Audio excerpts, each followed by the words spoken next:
injustices that everybody's going through as of late. This one is called Justice is a Battlefield.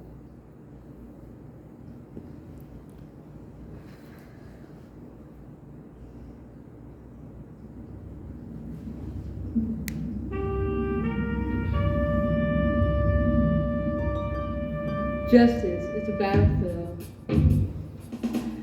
Just like a rage in Harlem, the brother sings his blues with haunting verses echoing lyrical justice. The soul sister beside him is his backup singer, harmonizing for the babies who are victims to an unjust life. A tune so mournful, the world began crying. As they never heard words and melodies so ugly they're beautiful. The chords repetitive and the hook blaring, justice is a battlefield. For it, my blood is flowing, flooding the streets like a river, followed by a rainstorm of a mother's tears, falling on two scattered bloodstains left by a fallen street soldier. In the distance, you can still hear them singing. We are dying for our truth and freedom. We will keep fighting and keep going. Justice is a battlefield. All right.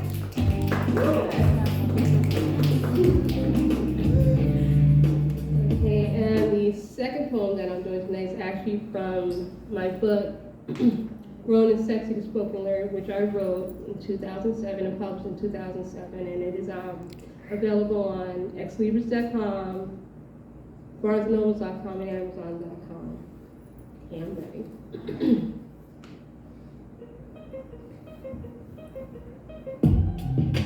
Wild child, daughter of a geeky queen, running out in the woods, playing and laughing, connecting with nature, as if she and nature shared one soul. Despite the wild, curly, unkempt hair, she is a thing of beauty. Pure and untouched by society's standards of beauty. Patchouli and lust are her scents, earth scents. Voice angelic and innocent, with seductive undertones. Skin smooth and silky, the color of mocha.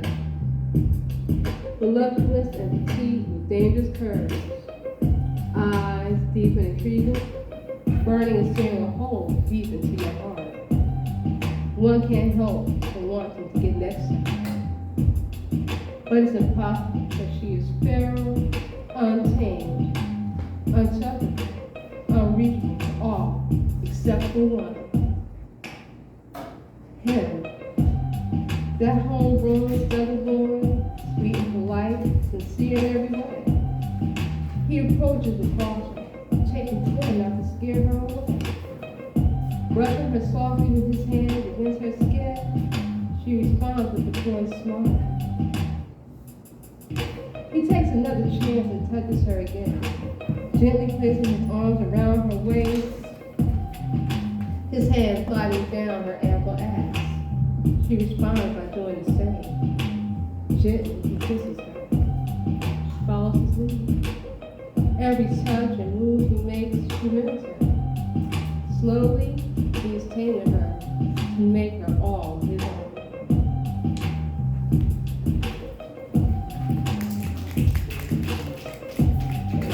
And the last thing I'm performing is a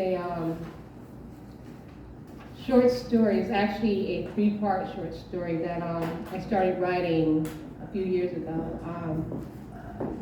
In October, I performed the third part of this at an open mic in Princeton. But this is the original story. It's called Descendants of Earth Queens. It's part one. It's kind of dark. It's kind of supernatural. So hope you guys like it, and hopefully you guys will get it. Mama told me about the day I was born. She said the day was cold. It was odd, peculiar-like. It was the kind of day one would read about in the Bible. I am a fifth-generation geeky queen, born into a modern world, yet raised with simple backward ways. On the day I was born, it was as if damnation had hit the earth. Although it was morning, the sky was black as night. Twisters were dancing the ritual dance of destruction. The lightning brightened the darkness that plagued the morning.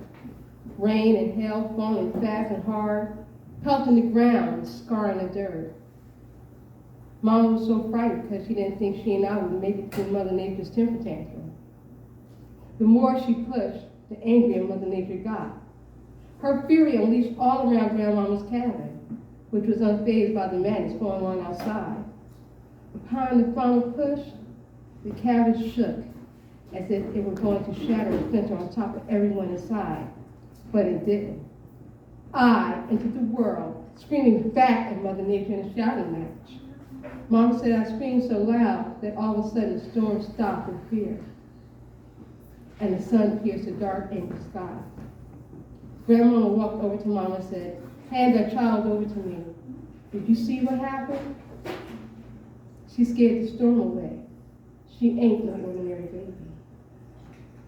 Grandmama laid me in the cradle, sang a spell over me.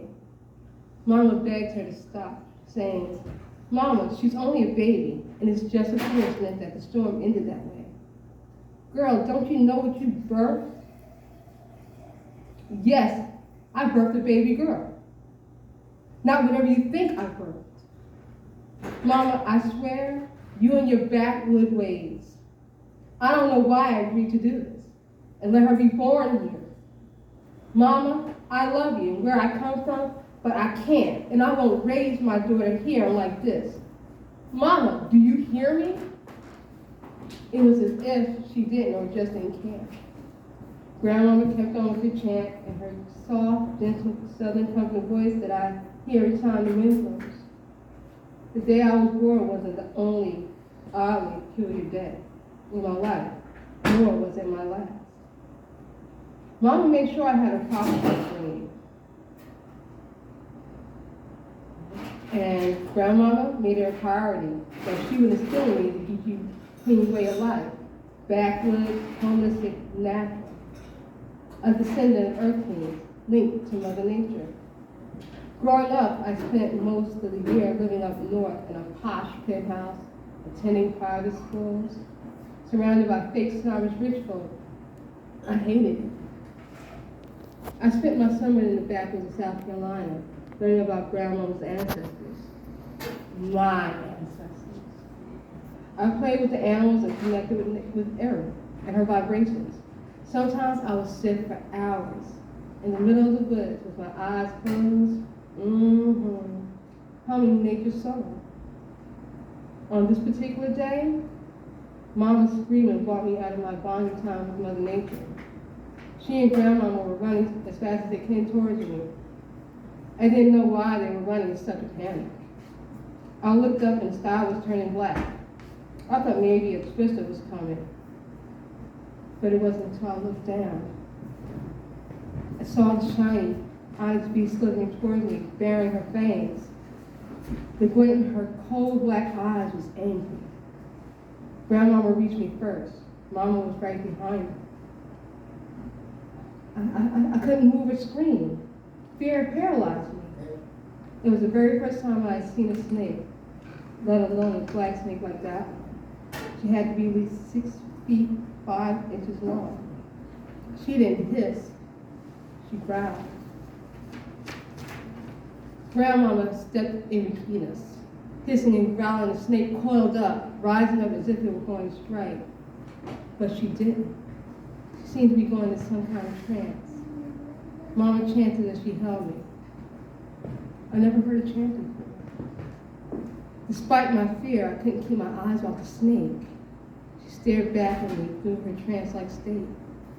Grandmama suddenly, like lightning, chopped the head of the snake's head off, then split the body open, piercing what seemed to be his heart. At that moment, the ground shook violently, opening up and swallowing the dismembered snake's body whole as it closed back up. Mama was still clutching me close to her, crying and chanting. Grandmama joined her in the chanting. The more they chanted, the safer I began to feel. Still, the snake's image never left my mind. Grandmama may have killed the snake, may have killed the body of the snake, but not her soul and spirit. Mamba was her name. She was exquisitely beautiful when she was a human.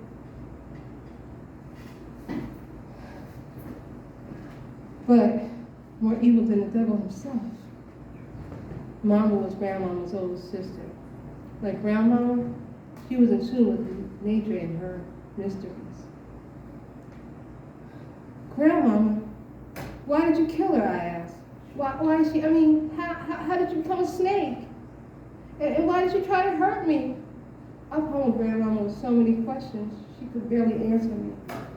Mama wouldn't leave my side.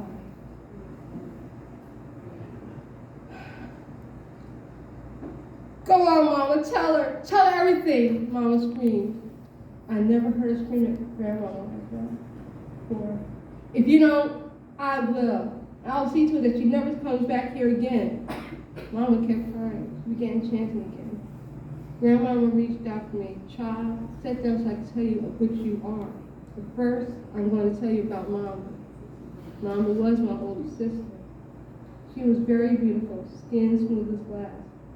Her hair was past her waist and always twisted in plaits. She was pure evil, always playing with that black snake. It sat in that patch of woods where you were sitting. She would talk to it. And I swear, the snake not only understood her, she talked back to her. She would be there for hours in the woods with that old snake wrapped around her. Mama was smart enough not to bring her in the house. But she would fuss something fierce when Papa said if she didn't stop playing with the snake, he would chop her up into many pieces if she didn't leave her alone. You would have thought that Papa was talking about her child. Mama tried something awful and left the snake alone. So we thought. Mama wouldn't go to Sunday school or church. She would walk right past the church and go up to the hill, to the shack that sits way up yonder, deeply into the woods. She went to see Zula. Zula was a witch, or what some would call a roots worker. Very powerful and very evil. Mama was just like her. She even looks like her. Zula was my great aunt. She was so beautiful, she was ugly. She claimed to be the devil's wife. Grandmama seemed to go on forever. By the time she finished, I knew no matter what, Mama's soul, spirit would always be here. I also realized that one day she will materialize, and the battle between good and evil will begin. That's it.